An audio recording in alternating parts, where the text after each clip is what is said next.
I'm Paul Perkins with the check of your ag weather. A strong cold front moving to the southeast is the focus of thunderstorms through tonight. Storms may quickly become severe, producing quarter to golf ball size hail. As the evening progresses, expect more of a wind threat with gusts possibly as high as 60 to 70. The most favorite area for severe thunderstorms is from the Tri-Cities and areas to the south and east, with southeast Nebraska and eastern Kansas in a slight risk for severe weather. The most likely time for storms this late afternoon through midnight. Rain, maybe a snow mix, is likely through tomorrow morning before rain chances decrease west to east by tomorrow night. Total rainfall should range from 1/4 of an inch to an inch.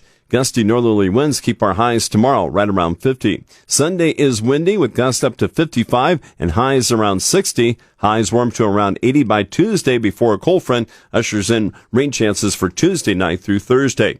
In the long-term forecast, Nebraska and Kansas temperatures likely to be warmer than normal Wednesday through April 27th. Rainfall for Wednesday through April 27th in Nebraska and Kansas projected to be near normal to slightly above normal. Soil temperatures at 7 this morning and 4 inches down, mostly in the upper 50s to the low 60s.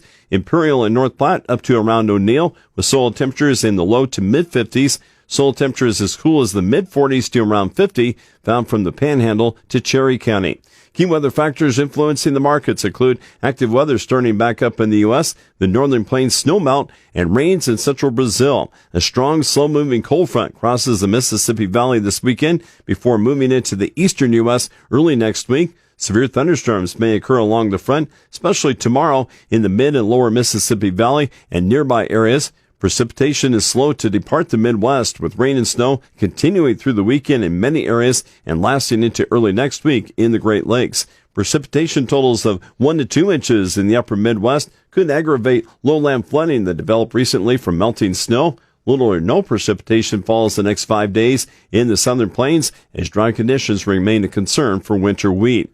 The northern plains snowmelt continues despite some cooler temperatures. There are chances of rain through tomorrow in the northern plains and a burst of snow in Montana and a few other spots. Brazil rains increase through the weekend, with more also likely next week. For now, rains are providing the needed moisture for developing second crop corn, a pattern that needs to be maintained for the late planted crop.